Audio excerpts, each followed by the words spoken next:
వారు ఏదైనా కానీ తను మొదట నేర్చుకుని ఆచరించి చూపించేవారు, ఏ పనైనా సరే. ఒక కమ్యూనిస్టు నాయకుడిగా ఏమేం చేయాలనేది కూడా ఆయన చాలా చక్కగా వివరించడం జరిగింది. ఆయన అసలు ఈ పార్టీ రాజకీయాల్లోకి రాకముందు చదువు ముగించుకున్న తర్వాత 1 సంవత్సరం పాటు ఆయన చేసిన పని ఏంటంటే చక్కగా వ్యాయామం చేసి శరీరాన్ని గట్టిపరుచుకుంది. ఎందుకంటే మనం పోరాడేటప్పుడు మానసికంగా ఎంత బలంగా ఉండాలో శారీరకంగా కూడా అంతే బలంగా ఉండాల్సినటువంటి అవసరం ఉంది అని ఆయన గుర్తించాడు. వ్యవస్థకి అనుగుణంగా వెళ్ళిపోతూ ఉంటే అంత బలంగా ఉండాల్సిన అవసరం లేదు. వ్యవస్థ బాగోలేదు కాబట్టి దానికి ఎదురెదుతున్నాం. ఎదురెదితేవాడికి ఎక్కువ బలం ఉండాలి, ప్లానింగ్ ఉండాలి. అందుకే ఆయన సమాజాన్ని మొదట అధ్యయనం చేశాడు. ఈ సమాజంలో ఉన్నటువంటి రుగ్మతలు ఏంటో కూడా గమనించి వాటిని ఎదిరిస్తూ బ్రతికాడు. ఆ ఎదిరించే విధానాన్ని ప్రజలు గమనించారు కాబట్టి ఆయన్ని నాయకుడిగా ఆమోదించారు. మరి ఈరోజు పార్టీలో ఉన్నటువంటి నాయకత్వం పై స్థాయి నుంచి కింద స్థాయి వరకు కూడా సమాజాన్ని అధ్యయనం చేయటం, ఆ సమాజంలో ఉన్నటువంటి చెడుని నిర్మూలించడానికి కావలసిన కార్యక్రమాల్ని తీసుకోవటం. ఎప్పుడైతే ఆ అగ్రెసివ్నెస్ తగ్గుతుందో ప్రజలకు కూడా మనల్ని 1000 కళ్ళతో గమనిస్తూ ఉంటారు. ప్రజల్లో బలహీనతలు ఉన్నాయి, దాన్ని ఎవరు కాదనలేరు. కానీ బలహీనతలు ఉన్న ప్రజలు కూడా 1000 కళ్ళతో బలమైన నాయకుల్ని గమనిస్తూ ఉంటారు. వాళ్ళకి తెలుసు నా బలహీనత వల్ల నేను వీళ్ళని అనుసరించలేకపోతున్నాను. అంత మాత్రాన ఈ నాయకులు బలహీనులు కాదు. వీళ్ళు చాలా మన వెనకాల జనం ఉన్నారా లేదా అనేది కానీ వాళ్ళు అసెస్మెంట్ చేసుకుంటున్నారు. దుర్మార్గులైనటువంటి వాళ్ళు వెనకాల ఇవాళ జనం ఉన్నారని మనం అనుకుంటున్నాం. కానీ దుర్మార్గమైనటువంటి వాళ్ళు వెనక జనం లేరు. జనం యొక్క బలహీనత ఉంది. ప్రజలు ఎప్పుడూ ఒక రకంగానే ఉంటారు. వాళ్ళకి కావాల్సిన నాయకత్వాన్ని అందించటం, ఒక కాన్ఫిడెన్స్ని క్రియేట్ చేయటం, ఆ పని సుందరయ్య గారు చేయగలిగారు. చాలామంది నాయకులు చేయలేకపోతున్నారు. ఈ గ్యాప్ అక్కడే వచ్చింది. మరి ఆయన బ్రతికున్నప్పుడు ఎంత బలంగా పార్టీని నడిపించారో, చనిపోయిన తర్వాత కూడా ఆయన ఇన్ఫ్లుయెన్స్, ఇందాక చంద్రశేఖరరావు గారు చెప్పినట్టు సుందరయ్య విజ్ఞాన భవన్ ఆ స్థలం అలాట్ చేసినప్పుడు అక్కడ ఎన్టీ రామారావు స్వయంగా వచ్చాడు, ముఖ్యమంత్రి. ఆ రోజున నేనున్న ఆ మీటింగ్లో వచ్చి ఆయన చెప్పిన మాటలు, సుందరయ్య గారు అంటే ఆయనకి ఎంత గౌరవం ఉందో ఆయన స్వయంగా చెప్పాడు ఎన్టీ రామారావు. ఆ గౌరవం ఉండబట్టే ఆ స్థలం అలాట్ అయింది ఆ రోజున ప్రభుత్వం నుండి. ఇవాళ ఒక ఉద్యమ కేంద్రంగా విలసిల్లుతుందంటే కొన్ని వందల వేల మందికి మనం అక్కడ ఎడ్యుకేషన్ ఇవ్వగలుగుతున్నాం అంటే మరి సుందరయ్య గారి మీద ఉన్న గౌరవంతో అలాట్ చేసిన స్థలంలో కట్టినటువంటి విజ్ఞాన కేంద్రం ఆయన పేరు. అందుకే మనం ఇప్పుడు చాలా వాదనలు ఉన్నాయి సమాజంలో. కమ్యూనిస్టులు మారాలండి అంటున్నారు. నాతో ఎవరైనా అడిగితే నేను ఏం మార్పు కావాలో చెప్పండి అని అడుగుతాను. వాళ్ళు చెప్పలేరు. మీరు మారాలంటున్నారు కదా కమ్యూనిస్టుల్ని, ఏ విధంగా మార్పు చెందాలి చెప్పండి. అంటే పారిశ్రామికవేత్తలకు భూములు కట్టబెడుతుంటే అది కరెక్ట్ అని చెప్పమంటారా మమ్మల్ని కూడా? ప్రజల ఆస్తుల్ని ప్రైవేట్ పరం చేసేస్తుంటే ఇది చాలా అభివృద్ధి, ఇట్లా చేయడం కరెక్ట్ అని చెప్పమంటారా మమ్మల్ని? ఇప్పుడు మీకు ఒక ఆలోచన స్థాయి ఉంది, ప్రజల యొక్క ఆలోచన స్థాయి ఈ రోజున ఒక ఉన్నతమైన సమాజాన్ని నిర్మించేటటువంటి స్థాయిలో లేదు.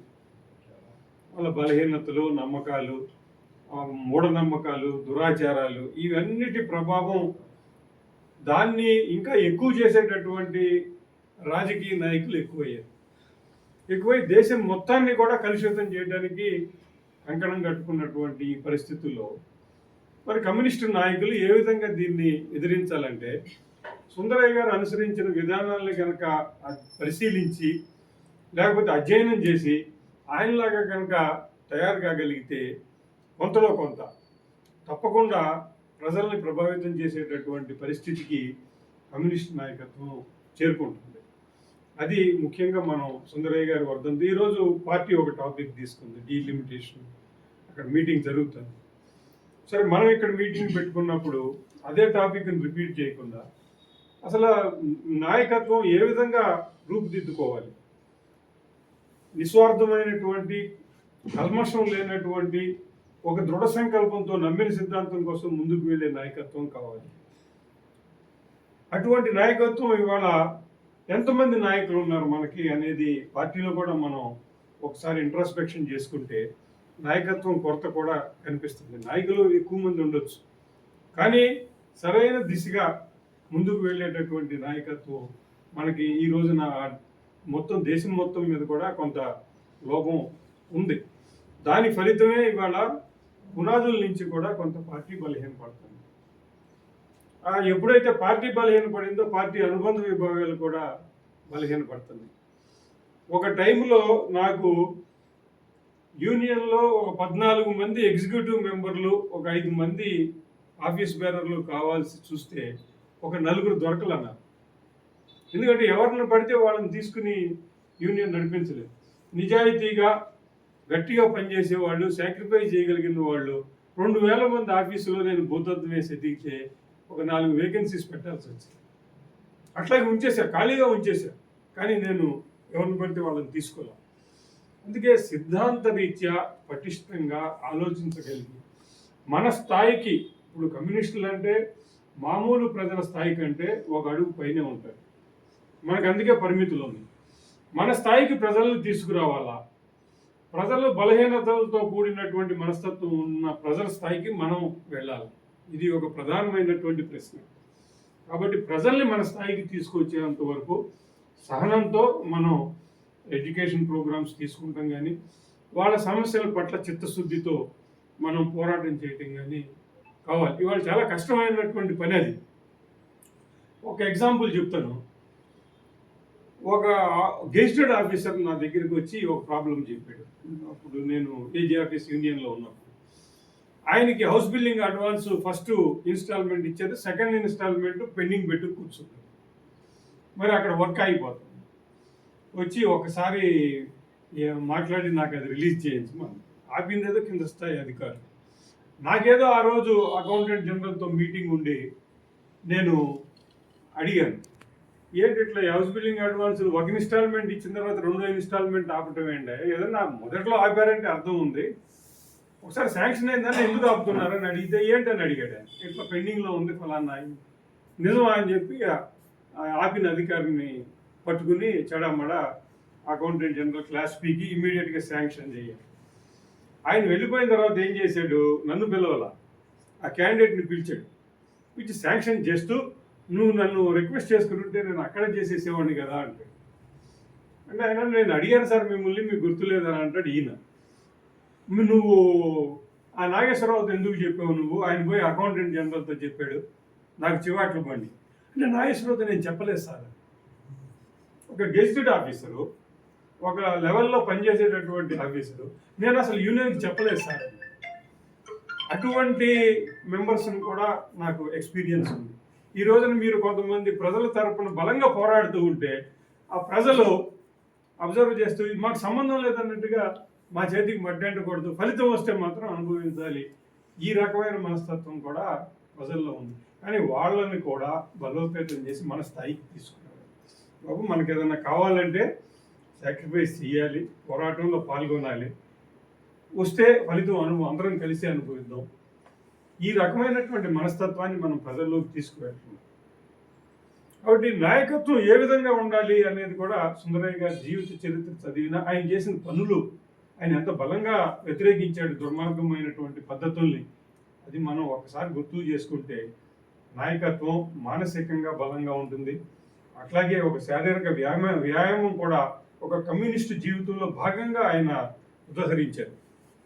మనం లాఠీ దెబ్బలు తింటాం, లాఠీ దెబ్బలు తినాల్సి వస్తే లాఠీ దెబ్బలు తింటాం, కానీ తిని కూడా తట్టుకునేటటువంటి శక్తి ఉండాలంటే శారీరకంగా బలంగా ఉండాలి, మానసికంగా బలంగా ఉండాలి, కుటుంబాన్ని ఫస్ట్ ఎడ్యుకేట్ చేయాలి.